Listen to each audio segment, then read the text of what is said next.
Welcome, everybody, to The Late Show. I'm your host, Stephen Colbert. Folks, the hit show that is American democracy is rapidly approaching what could be its dramatic series finale. And both candidates are making their final pitches in some unlikely places. Yesterday, Kamala Harris entered the belly of the beast and then cut her way out with a rusty spoon.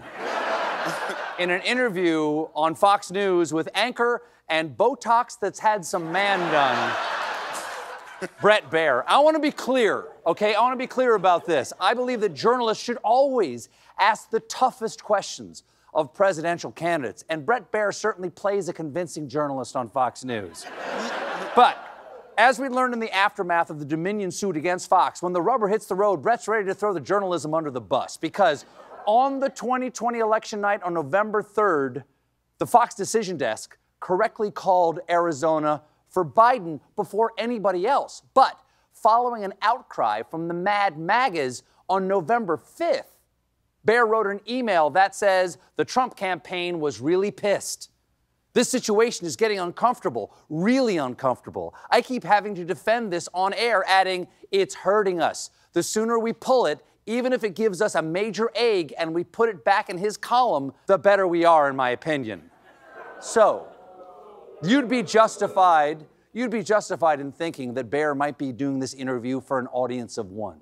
For instance, he started out without any pleasantries, albeit on a very legitimate subject, immigration. But here's what happened when Harris tried to answer. Bret, let's just get to the point, okay? The point is that we have a broken immigration system that needs to be repaired. So your Homeland Security Secretary said that 85% of apprehensions... I'm not finished. We have an it's a rough estimate of 6 million people have been released into the country. And let me just finish. I'll get to the question, I promise you. I was beginning to answer. Yeah.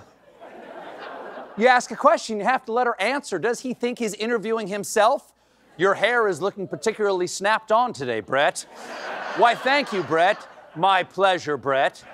Who's that lady talking over there? I'm Kamala Harris. Excuse me, I was talking to Bret. You scratch her eyes out, Bret. Now,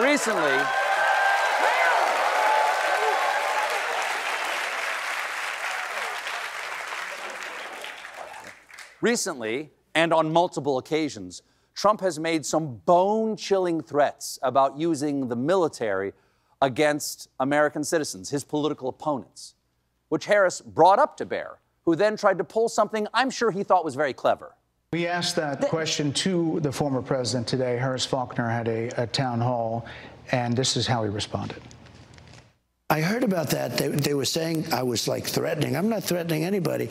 They're the ones doing the threatening. They do phony investigations.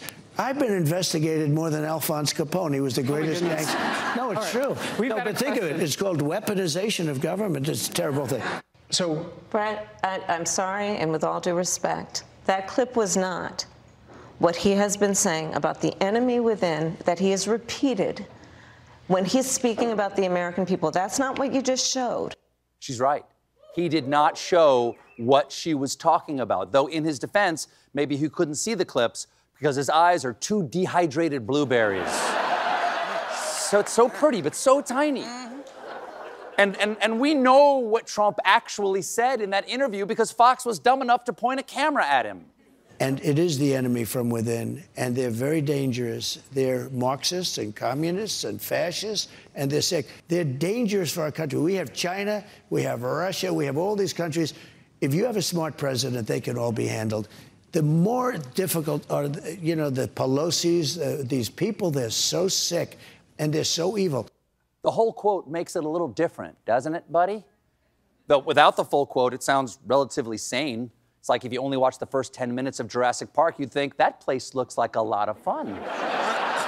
Tell you what, let's load up the kids in the Land Rover, stuff their pockets full of goat meat, and go throw rocks at the T-Rex.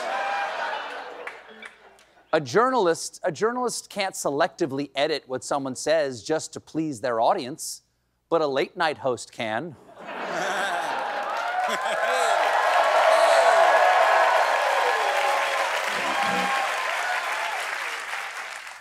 Jim? I'm Bret Baier. And this is a failure, I promise you. So what I'm saying to you is, I'm stupid. Thank you. At one point,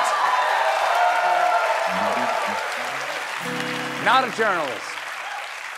At one point, Baier tried to trap Harris with the stupidest gotcha this side of the Rio Grande. Why is half the country supporting him? Why is he beating you in a lot of swing states? Why, if he's as bad as you say, that half of this country is now supporting this person who could be the 47th president of the United States? Why is that happening?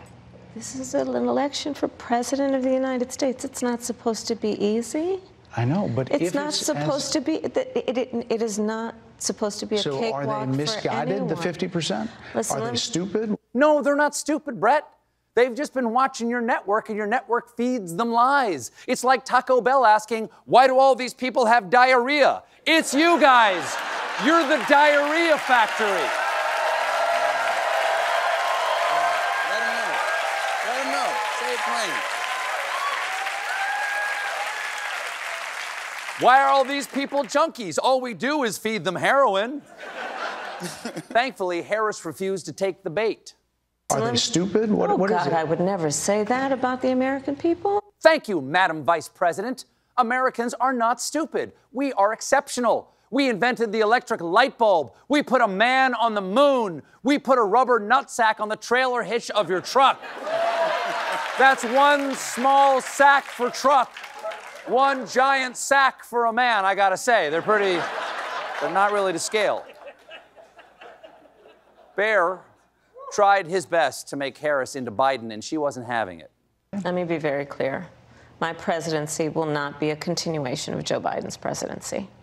And like every new president that comes into office, I will bring my life experiences, my professional experiences, and fresh and new ideas. I represent a new generation of leadership. Yes, it's a new generation. Kamala Harris is only 59 years old, while Donald Trump is literally older than hula hoops.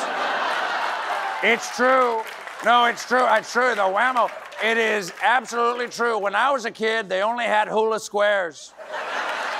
We could swivel our hips as fast as we could. Nothing. And I said, you know what, guys? Let's make them round. Father of the hula hoop. Yeah, the inside used to be razor sharp, too. You'd go like this, and it would carve you like a spiral ham. It was terrible.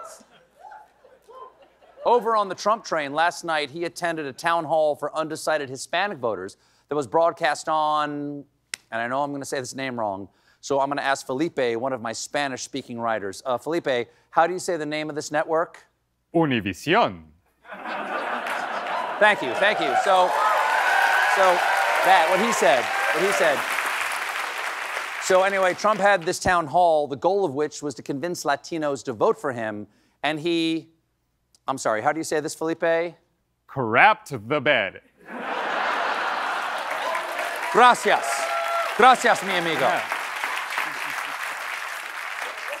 The event started with an intro in Spanish, and Trump looked uncomfortable. Votantes elegidos por una empresa independiente y convocados por Noticias Univision.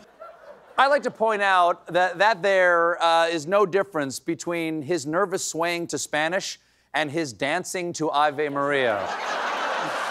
Wow. Wow. Now, or that could be YMCA. I don't actually know what he's dancing to there. The attendees asked really good questions. One asked about his hateful conspiracy theory of Haitian immigrants eating pets in Springfield, Ohio, and Trump tried to dodge it. Well, thank you very much. And this was just reported. I was just saying what was reported. That's been reported. And eating other things, too, that they're not supposed to be. All I do is report. All he does is report rumors he sees online. It reminds me of Walter Cronkite's famous sign-off. And that's the Facebook post I saw on my aunt's coworker's newsfeed. Now, sir, I got a little something. A little brit, and a brit. Another voter there asked Trump to answer for his actions on January 6, 2021. How did the voters in the room like Trump's answer? Watch carefully, because the body language is kind of subtle. I said, peacefully and patriotically, nothing done wrong at all, nothing done wrong. And action was taken, strong action. Ashley Babbitt was killed. Nobody was killed.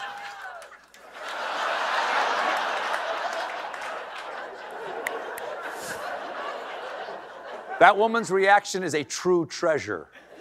It really works for anything Trump says.